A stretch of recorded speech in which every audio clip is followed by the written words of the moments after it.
I had completed the National Aspiring COO programme. It was a great opportunity for the first time actually in my career to go through a formal competency-based assessment process outside of an interview for a specific job. I took the plunge and applied for the scheme, got the support of my managers and they were fully supportive. Been in my current role for quite a few years and we've been talking with the leaders within my organisation about me making that next move, and the timing was just right for me. People should come into the Aspire Together programme because what it is for the NHS is a new approach to how we identify and how we deploy our own talent within the NHS.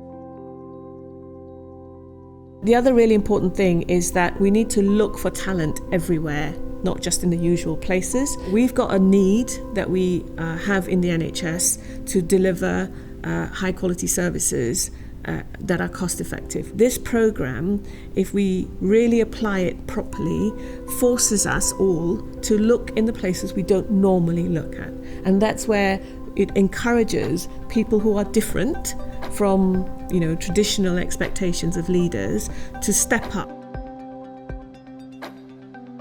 Going through the process gave me a confidence. I think also the important bit about highlighting where I might focus my development going forward.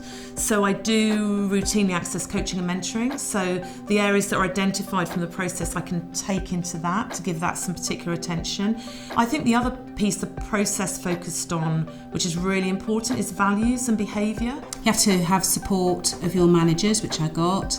And it all needs to be linked, I think, to your PDP. There's some form filling to be done, but that's quite helpful. It's useful form filling because it just makes you think about and reflect on your current practice. Best thing about the experience was the things that I learned about myself by doing it. I recommend it because I think what it gives people an opportunity to do is actually decide when is right for them to enter into the process. They can use the tools, they can self-assess against the tools, they can work with their organisation to assess against those tools and determine where their strengths are, determine any further development areas they think they perhaps have, that they can then sort of garner support from across the systems, from across their organisations. The process itself was very different in the interview phase. That was quite an interesting interview because I'm used to, and I think we're all used to in the NHS, saying we, because we work in a team, no one works in isolation, but this interview process and the questioning was very much about what I have done to effect change, what was my input.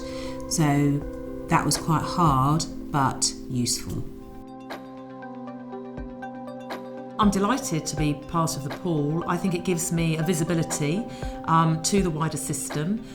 There's a real need, I think, at the moment to develop, the next pool of particularly system leaders, and the process certainly tested that. It gave me real confidence, I believe, so I felt ready, but there's something about having that formal check-in process to give you that validation that actually you are ready. Once you've been for interview, you get some really detailed feedback from some very experienced chief executives and directors. I really felt it to be a fantastic opportunity. I felt that I was being invested in. I felt quite privileged to have that opportunity. You invest the time and you put in and you can really get a lot out of it.